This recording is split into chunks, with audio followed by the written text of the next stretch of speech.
Halo barudak, adik ipar Chris Martin di sini. Kali ini kita akan merangkum sebuah film bergenre misteri drama berjudul The Weekend Away tahun 2022. Bercerita tentang dua sahabat yang berlibur ke Kroasia. Awalnya mereka menikmati liburan dengan bersenang-senang, sampai salah satu dari mereka menghilang, diculik kolong wewe kah, tenggelam di colokan kah? Apa yang sebenarnya terjadi dengan liburan mereka?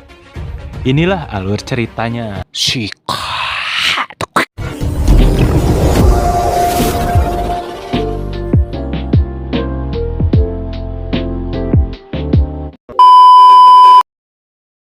Seorang wanita bernama Beth sedang berlibur ke Kroasia bersama sahabat dekatnya atau bestinya atau CS-nya yang bernama Cat. Beth pergi ke hotel dengan menggunakan taksi dan supirnya bernama Zane. Si supir taksi memberikan kartu namanya, takutnya Beth membutuhkan jasa taksi untuk berkeliling di kota itu. Cat yang sudah terlebih dahulu di hotel pun langsung menyambut kedatangan sahabatnya itu dengan antusias sebab sudah lama mereka tidak bertemu. Mereka pun bersantai minum di kamar hotel sembari menikmati pemandangan kota tersebut. Beth memberikan sebuah hadiah kalung untuk sahabatnya itu. Singkat waktu, saat malam hari, mereka akan pergi berjalan-jalan. Beth menyempatkan Vice tidak pakai es dengan suaminya Rob, juga putrinya yang masih bayi untuk menanyakan kabar sekaligus mengatakan jika dirinya dan Cat akan memam malam berdua. I've got to put it down actually. Don't get too drunk. We will. Saat menuruni tangga, mereka berpapasan dengan seorang pria bernama Sebastian. Dia adalah pemilik hotel yang mereka inap. Sebastian, the owner. Yeah, hi, I'm Beth. Sesampainya di restoran, mereka pun mengobrol tentang kehidupannya masing-masing. Cat ternyata baru selesai bercerai dengan mantan suaminya yang telah berselingkuh. Dan karena kartu kredit mantan suaminya masih ia pegang, Cat berencana menggunakannya dengan hidup hedon-hedonan di Kroasia sampai limitnya mentok. Sementara Beth, meskipun hubungan rumah tangganya bersama Rob sang suami baik-baik saja, tapi ia sudah tidak melakukan sunah rasul alias ngencrot selama 1 tahun, entah karena alasan apa. Dan tujuan Beth ke Kroasia untuk menemani Cat yang sedang galau barudak. Lalu saat hendak membayar makanan, ternyata kartu kreditnya sudah diblokir oleh si Jay, mantan suami si Cat. Cat menelpon Jay hingga terjadi adu mulut dan akhirnya Cat terpaksa membayar sendiri makanan yang sangat mahal tersebut. Setelah itu, Cat mengajak Beth bersenang-senang di tempat dugem seperti di masa muda mereka. Awalnya Beth menolak dengan alasan ia capek setelah pemping ASI untuk bayinya. Tapi karena si Cat memaksa, Beth mau tak mau ia mengikuti apa kemauan sahabatnya itu. Months to convince you to come away. Who knows when we're gonna do it again? Relive our misspent youth. Menghubungi si supir taksi Zane untuk mengantarkan ia dan Cat ke klub malam. Di perjalanan mereka menyempatkan mengobrol. Zane mengatakan jika dirinya berasal dari Suriah dan ia pindah ke Kroasia karena terjadi perang di sana. Saat di klub, Beth yang memang bukan pemabuk memesan extra jos campur susu, tapi Cat ingin mereka meminum minuman Hammer biar malam itu makin madap. Bukan hanya itu, tapi Cat juga mengajak Beth untuk bergabung ke meja AAA di sana. Cat juga meminta Beth melupakan suaminya Rob untuk malam ini saja. Jelas Beth, wanita baik-baik ini, menolak.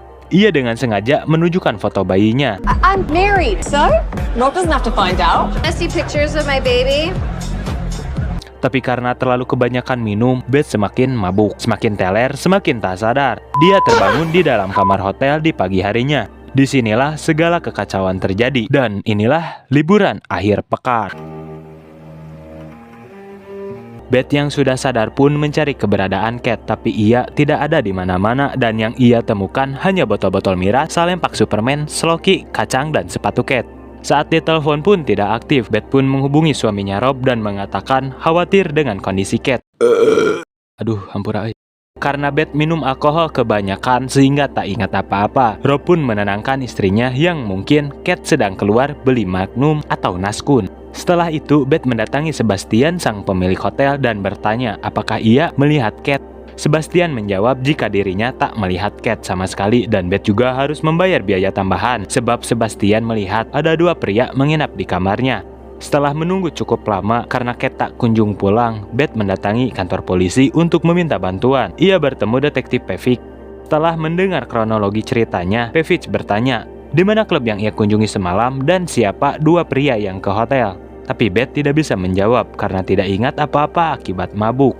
Pavich pun menganggap Beth hanya panik dan ia tidak bisa memasukkan Cat ke daftar orang hilang karena belum 24 jam. Maybe she had an accident. But there's no record of her being admitted. Can I file a missing person? Can't, because you need to wait 24 hours. Untuk mengetahui nama bar itu, Beth pun langsung menghubungi Zane yang telah mengantarnya ke klub malam itu. Dan nama bar tersebut adalah Blue Parlour, dan Beth pun bertanya kepada bartender di sana. Beth menanyakan apakah ia melihat Cat.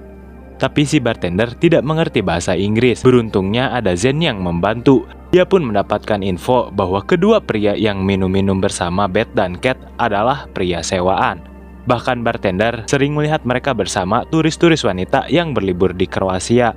Beth pun menduga jika Cat lah yang sengaja menyewa dua pria tersebut agar bisa menemani Beth bersenang-senang. Si bartender juga memberitahu nama panggilan dua pria itu. Mereka adalah Luca dan Matteo. Beth pun akhirnya diantar pulang ke hotel dan video call sang suami, di mana Rob mengatakan jika Cat mungkin tidak menghilang, tapi sedang asik-asik dengan pria Kroasia. Beth yang seharusnya pulang esok hari terpaksa menunda kepulangannya karena ia khawatir dengan kondisi sahabatnya. Setelah bangun di keesokan harinya, ia mempunyai ide untuk mengetahui identitas Luca dan Matteo, yaitu dengan membuka Instagram Blue Parlour, dan ketemulah akun kedua pria tersebut. Lantas Beth pun meminta bantuan Zane dan Zane pun berpura-pura menyewa jasa mereka berdua untuk pesta pribadi dan membuat janji temu di salah satu kafe di sana. Tapi tiba-tiba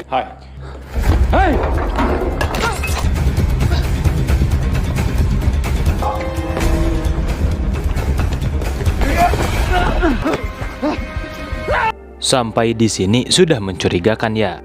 Untungnya Luca berhasil ditangkap dan diancam akan dilempar jika ia tidak mengatakan apa yang sebenarnya terjadi kepada Cat.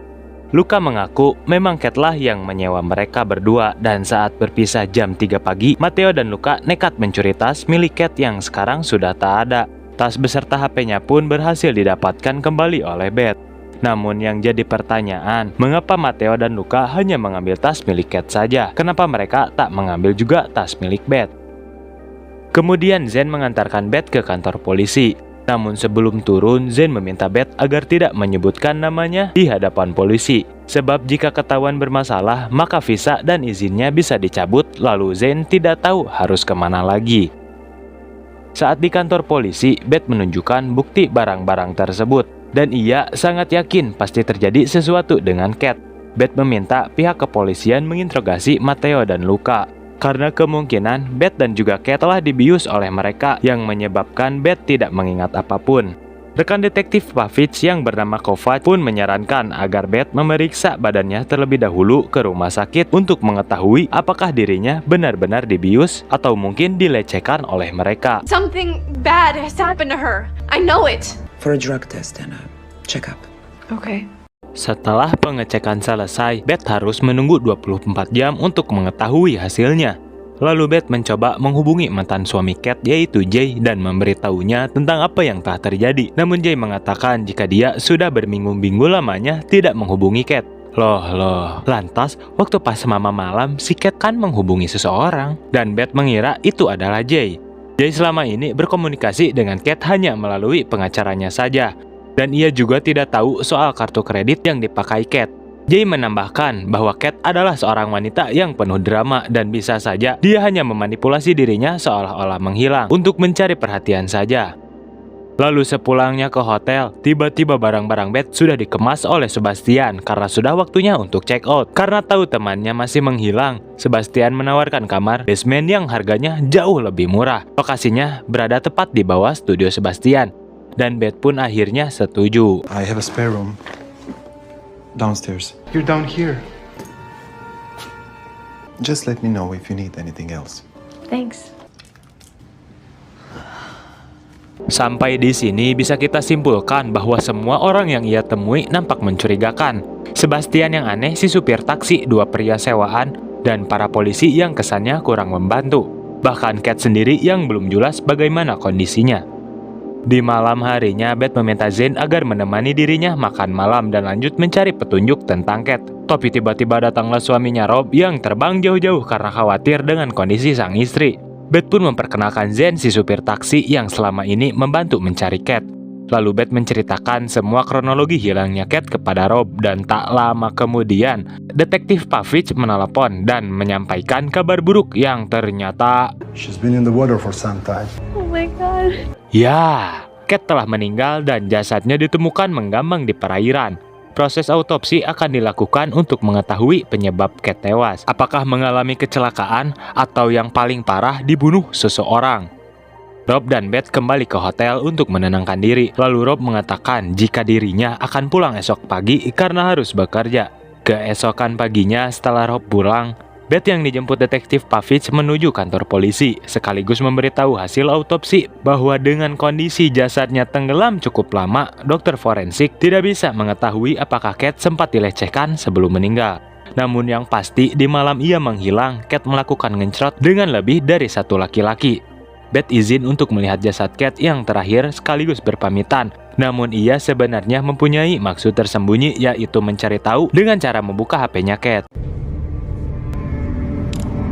Setelah itu, Beth beralasan untuk ke kamar mandi untuk melihat isi HP milik Kate. Beth mengecek histori panggilan yang ternyata Kate sering menelpon seseorang bernama Handyman, yang berarti itu apa ya? Tukang meren. Disinilah terkuak bahwa Handyman adalah Rob, yang dimana dari isi chat terbukti bahwa Rob dan Kate telah berselingkuh mulai dari menginap di hotel sampai Rob emosi karena Rob takut Kate akan membocorkan hubungan mereka saat Beth liburan di Kroasia.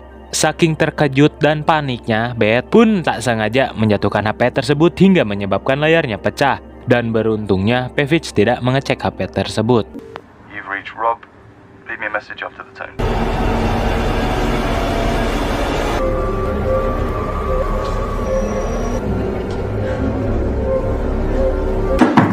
Is everything okay? The screen's broken. Beth yang dibawa ke sebuah ruangan untuk diinterogasi oleh Pavich dan Kovac. Mereka mengatakan bahwa dari hasil pemeriksaan positif menggunakan narkoba, begitu pula dengan Beth. Beth pun yakin jika kedua pria sewaan itulah yang menyuntikkan saat mereka tak sadarkan diri. Tapi menurut data polisi, kedua pria itu tidak memiliki catatan pelanggaran. Lalu mereka juga alibi karena saat waktu perkiraan pembunuhan terjadi, kedua pria itu sedang dijemput supir taksi untuk pulang. Kovac dan Pavich juga telah bertanya kepada para pekerja di Blue Parlour, di mana beberapa dari mereka melihat Beth sempat cekcok dengan Kate. Beth pun mengingat sesuatu jika malam itu ia berusaha menghentikan Kate yang ingin dibungkus oleh pria-pria di sana. Tapi justru kedua detektif itu semakin curiga karena awalnya Beth mengatakan tak mengingat apapun saat kejadian di bar dan sekarang tiba-tiba mengingat sedikit kejadiannya. Jelas mereka menduga bahwa Beth terlibat dalam kasus kematian sahabatnya itu. Mendengar itu, Beth pun hanya bisa terdiam. Ia tahu dirinya tak bersalah dan Beth pun berencana menyelidiki kasus ini sendirian, juga tidak memberitahu kedua detektif soal isi chat suaminya Rob dengan Kate. Taxi, but I remember something. Your story keeps changing. Here come police. Straight and an adventure. We interviewed people from the so you and Kate arguing when you left. Is there anything else? No. You think I have something to do with Kate's murder? Dari kantor polisi, Beth pun kembali ke hotel. Pavich menahan paspornya untuk sementara waktu dan juga sempat menginterogasi Sebastian. Aduh, terap dia asup angin ya mah, hampura cuy. Panan asup angin. Lanjut, setelah itu Beth menelpon Jay, yang ternyata Jay sudah mengetahui perselingkuhan istrinya Kate dan Rob. Namun Jay sengaja tidak memberitahukan kepada Beth karena saat itu Beth akan melahirkan. Setahu Jay, mereka berselingkuh sejak beberapa bulan lalu dan mungkin karena Kate yang ingin membalas perbuatan Jay, karena Jay berselingkuh dengan asistennya sendiri. FYI, iya mahnya for your information. Beth kenal dengan Rob karena saat kuliah mereka dikerahkan oleh si Kate. Dijodohkan lah ya, dijodohkan. Kate dan Rob juga pernah ngecerot saat mereka kuliah karena mereka mabuk saat penerimaan mahasiswa baru. Beth pun mengajak Zen makan siang bersama dan juga bercerita tentang mirisnya kehidupan dia, juga semua kegilaan yang sedang terjadi. Zen pun hanya bisa menyarankan bahwa Beth tidak boleh mempercayai siapapun termasuk suaminya Rob ataupun Zen sendiri, karena yang terpenting adalah mengikuti apa kata hati Beth. Lalu Zen menceritakan istrinya yang meninggal di Suriah karena terkena ledakan bom saat di rumah sakit. Mendengar hal itu, Beth langsung memegang tangan Zen untuk menenangkannya. Never trust people, only your instincts. How did your wife die? It's not your fault. Di malam harinya, Beth menelpon Rob dan tanpa banyak basa-basi ia mengatakan semuanya tentang perselingkuhannya dengan Kate selama berbulan-bulan. Rob pun terkejut mendengarnya. Ia hanya bisa meminta maaf dengan alasan sudah 1 tahun lebih tidak pernah bersunah rasul alias patepang liang papang dengan Beth. Rob meminta Beth segala pulang agar mereka bisa mengobrol secara langsung dan membereskan semuanya. Tapi sayangnya paspor Beth sedang ditahan karena ia diduga telah menjadi pelaku pembunuhan Cat. Dan jika para polisi tahu isi chat perselingkuhan Rob dengan Cat, maka Rob juga pasti akan dicurigai.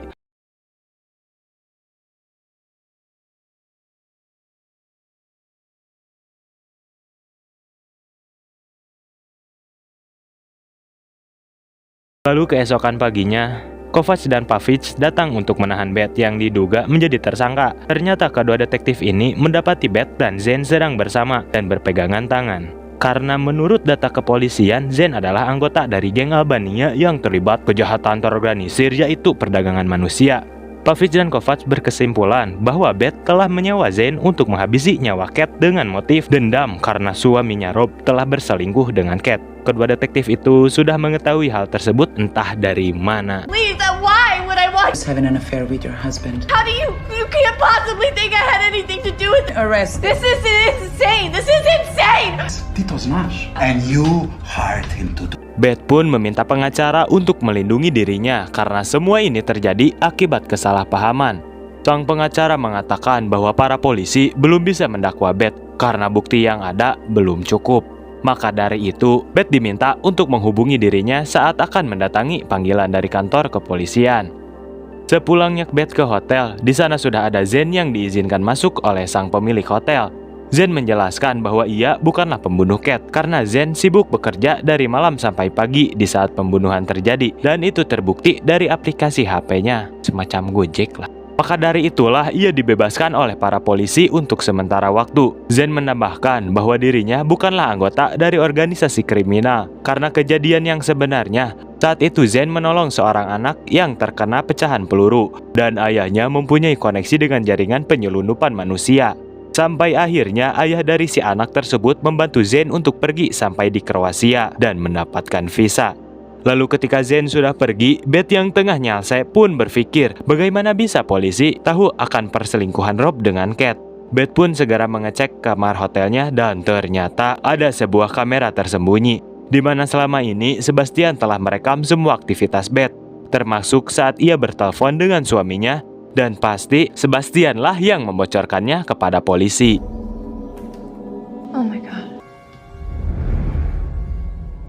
Saat itu juga Beth memasuki studio Sebastian yang berada tepat di atas kamarnya. Tapi sialnya Sebastian yang sedang tak ada, pintunya pun dikunci. Beth pun mencari kuncinya di dapur hotel dan tiba-tiba datanglah Sebastian yang menyapanya. Ia beralasan sedang mencari menu masakan hotel. Dan di saat itu juga Beth langsung mengambil kunci ruangan studio Sebastian yang digantung di tasnya.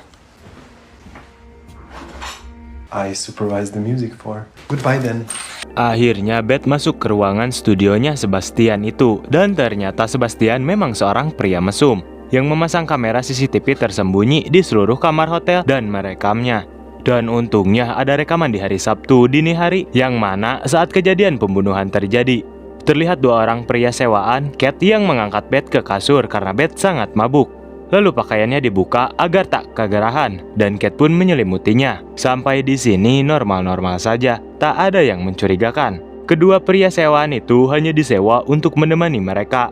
Tapi di saat Cat mandi, ternyata kedua pria ini seorang pencuri dan mengambil barang-barang Cat dan segera kabur dari sana. Cat yang panik pun berusaha mengejar dengan memanggil taksi dan Beth pun langsung mencatat plat nomornya. Selang 1 jam kemudian, Cat kembali ke hotel dengan sebuah mobil pribadi, bukanlah taksi, dan Beth pula kembali mencatat plat nomornya.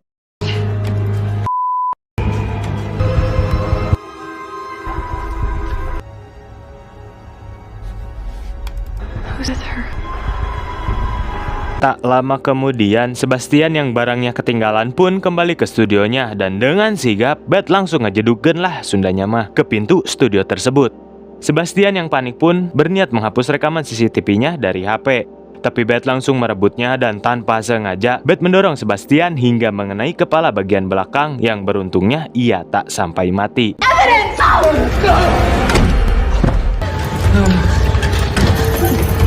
Di depan hotel, untungnya Zen datang tepat waktu setelah dihubungi Beth. Mereka pun segera kabur dan Beth menceritakan fakta yang tadi ia lihat. Saat itu juga Zen membawanya ke pangkalan taksi untuk mencari mobil taksi yang ditulis plat nomornya oleh si Beth. Mereka pun akhirnya menemui salah satu supir taksi yang malam itu terus mengejar dua pria sewaan. Karena tapi kehilangan jejak, Kate pun meminta diantarkan ke kantor polisi untuk melaporkan kehilangan barangnya. Jika memang benar si Kate lapor ke polisi, mengapa, why, dan kunaon? Menurut Pavich, tidak ada catatan apapun di kantor. Tak lama, Pavich dan Kovacs beserta para polisi datang menangkap Beth dan plat nomor Pavich adalah plat nomor yang sama dengan mobil yang mengantarkan Kate pulang ke hotel. Aduh, sampai di sini mencurigakan sekali. Heard of it when I went to. Maybe it never got filed. Pavich didn't file it either. They say you're in Kate's murder. Beth dan Zen pun segera kabur dari kejaran polisi. Mereka memasuki sebuah bangunan wisata kuno dan saat situasi aman, Beth menceritakan jika Pavich adalah pelaku pembunuhannya karena Kate menolak diencrot dengan Pavich. Setelah itu Zen pun meminta Beth kabur sendirian, sedangkan ia akan menyerahkan dirinya untuk mengalihkan perhatian. Pavich yang melihat Beth pun terus mengejarnya sampai atas bangunan dan langsung menodongkan pistolnya. Beth pun menuduh Pavich lah pelaku beserta alasannya membunuh Beth. Pavich berteriak jika Kate tak lebih dari wanita murahan dan terus meminta Beth untuk menutup mulutnya. Perdebatan terus terjadi sampai akhirnya Kovacs yang berada di belakang meminta Pavich untuk diam. Dan tanpa sengaja, Pavich terpeleset hingga terjatuh ke bawah dan tewas seketika. Sleep with them! Shut your mouth! No! Shut up! Oh my God, you did. You hit on her and she rejected you. Stop! You're under arrest! Stop! Stop it! Setelah insiden tersebut, Kovacs pun meminta maaf karena telah menyangka Beth adalah pembunuhnya.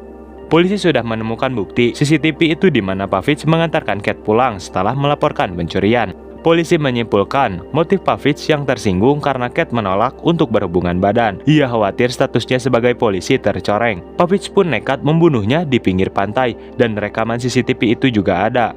Menurut hasil autopsi, diduga Kate dibunuh dengan dipukul keras di bagian kepala belakang, lalu jasadnya dibuang ke laut. Di mana saat itu, Kate hanyalah pingsan saja. Kovacs mengatakan ternyata Pavich dulunya ditugaskan di unit perjudian dan prostitusi.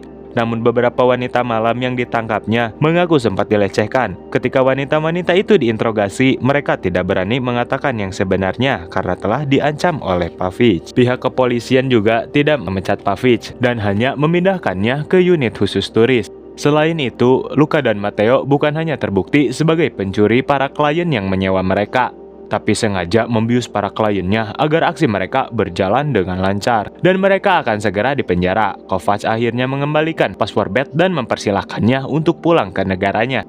Sebelum pergi dari Kroasia, tak lupa Beth mengucapkan terima kasih kepada teman barunya, yaitu Zen yang selalu membantu.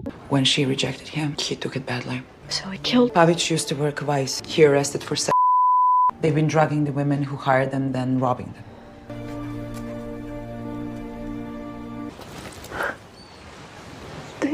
Singkat cerita, Beth kembali ke kehidupan lamanya, ngasuh anaknya, arisan bersama barudaknya, meskipun Beth belum bisa mencintai Rob lagi seperti dahulu, karena ia sudah berselingkuh. Sampai suatu hari ketika Beth mencari kunci mobil di jaketnya Rob. Dengan anehnya, ada bagian dari kalung yang dulu ia berikan kepada Kate sebagai kado. Beth pun begitu terkejut karena itu artinya Rob adalah pelaku pembunuhan sebenarnya. Lalu Beth berusaha menenangkan dirinya di kamar mandi dan menelpon Kovacs, dan baru saja ingin melaporkan hal itu, Rob yang di luar kamar mandi mengetuk-ngetuk pintu. It wasn't Pop, it was... Okay. Yeah. Beth pun menunjukkan bagian dari kalung itu kepada Rob dan mengatakan bahwa pembunuh Kate bukanlah Pavich, melainkan suaminya sendiri, yaitu Rob.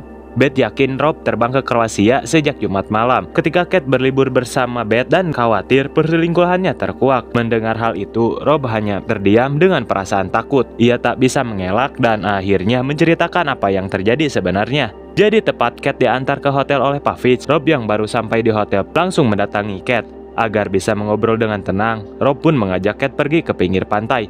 Disinilah Rob berbohong, memutarbalikkan fakta. Rob mengatakan kepada Beth jika Kate sangat mencintainya dan memaksanya untuk meninggalkan Beth lalu hidup berdua bahagia bersama Kate. Tapi yang sebenarnya, Rob yang sangat mencintai Kate. Dirinya yang memohon kepada Cat agar hidup dengannya dan berjanji akan meninggalkan Beth. Padahal Cat berulang-ulang mengatakan bahwa perselingkuhan mereka adalah kesalahan besar. Cat yang baru saja bercerai hilap malah selingkuh dengan Rob. Maka dari itu Cat berencana memberitahukannya sejujur-jujurnya kepada Beth untuk mengakhiri perselingkuhannya tersebut. Jelas Rob berusaha mencegah Cat, tapi Cat yang terus memberontak. Rob pun akhirnya memukul Cat dan disinilah insiden terjadi. Kepala Cat membentur batu dan ia terjatuh ke laut, di mana yang sebenarnya Cat hanyalah pingsan. Tapi dengan bajingannya Rob meninggalkannya begitu saja dan pergi dari sana. It was a rebound and you were in the right at the right time. What happened was a mistake. It was the biggest mistake of my life. She was begging me to leave you. She kept saying that you weren't happy and that I'd be doing.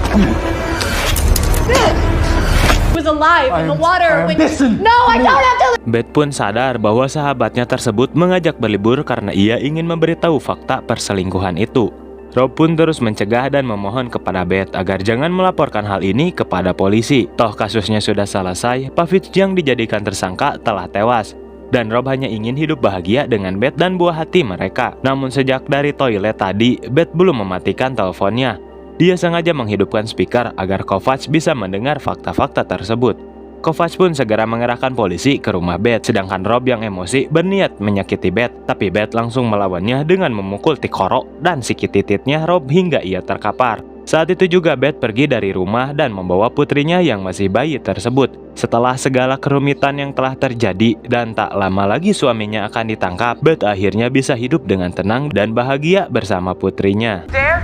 I got it all. The police are on their way. Beth! You wanted to grow up without Dad. Her dad's a murderer.